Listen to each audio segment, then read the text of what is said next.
Hello, beautiful soul. I'm Vicki Howie of ChakraBoosters.com, and today I'm coming to you from, yes, Paris, France. So you may hear a lot of sounds around. I wanted you to get this beautiful view of the Eiffel Tower. It's so stunning, isn't it? It's masculine in its strength and in its sacred geometry in terms of its angles, but it's also got beautiful feminine touches, some curves to it, and so much beauty. So I wanted to catch that for you. So because of that, I'm over a tram track. I'm right near the Seine. The Seine is right this direction. I'm near a lot of cars and traffic. There you go. There's the sound of the tram underneath me. So please allow the sounds of Paris to continue as I talk to you today about overactive chakras. Now, I dissent in opinion from the norm on this one. I, first of all, do not believe that a chakra can be overactive if they're all overactive. Like, I believe we're moving into sort of a more superhuman state. We're learning how to work with energy. The world is accelerated in its energy awareness, and where it is in the galaxy is even lightening us. It's bringing us up. We're naturally ascending. But that just means also we're naturally having more energy. So even in our lowest chakra, even in the root, we're getting more energy. So because of this, it's awesome. If we work with our energy, we have a chance to be healthier and happier. But tests and things that say that we're overactive when the entire field is high, I feel is not really accurate. So for instance, just take a hypothetical chakra test, and if the scores were 0, you're like dead, and 10 is your chakra is just way open to the maximum. Well, if 6 of your chakras were 5 and 1 of your chakras was an 8, then relatively speaking, that chakra that was the 8, let's say it was the throat chakra, would be overactive. Okay, so relatively speaking, you can have a little overactivity, but we don't want to reduce it. I'm going to tell you what to do in a minute. But first, what I'd like you to realize is that if 6 of those chakras were 8, right?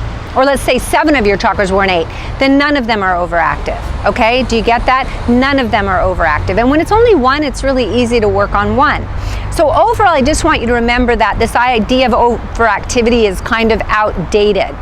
And as long as you keep all of your chakras moving together, you're definitely balanced. And that word's been thrown around a lot, and I'm not going to go deeply into that, but just means it's a good thing to have high chakra scores because we're in an energy age now. We want to be fully energized. So if you have, say, a weak chakra, or let's say you have an overactive chakra next to 2 weaker chakras, and that happens now and then because if you have a very active heart chakra, for instance, that heart chakra may be borrowing from the solar plexus energy and from the throat energy. So think of them like neighbors. I love this analogy. Neighbors with a certain amount of real estate, and they all have their fences. So they have even amount of land.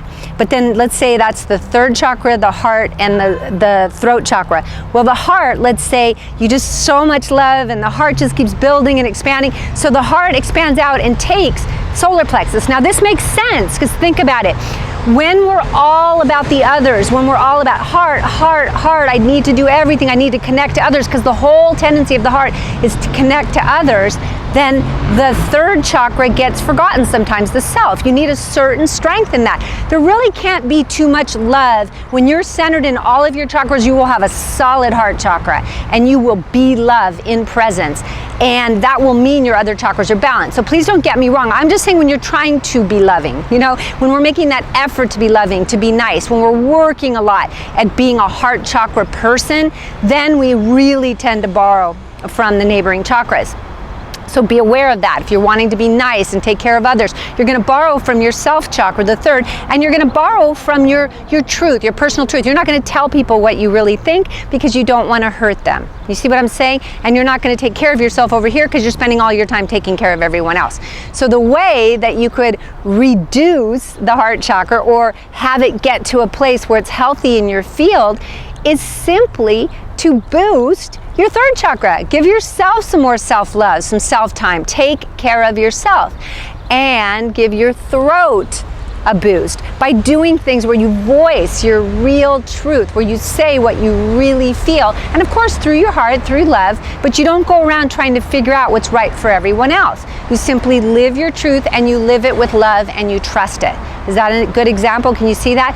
And it works pretty much that way in all the chakras. If you have a very overactive second chakra, that's lots of like water and creativity and freedom of being. There's no roots in that. So the root chakra will get knocked out and you'll tend not to have routine and you'll tend not to have good family stuff, not good money. That's why we call it starving artists, right? Because if there's a lot of artistic energy, you have to be aware that you're not stealing and borrowing from the root. And the same is true of the fire. If there's a whole lot of water, it puts out that fire. So you don't get things done so much. You want to kind of just dance and play and have fun, but you don't get the work done, the work of the root and the do it action of the third. Can you feel that?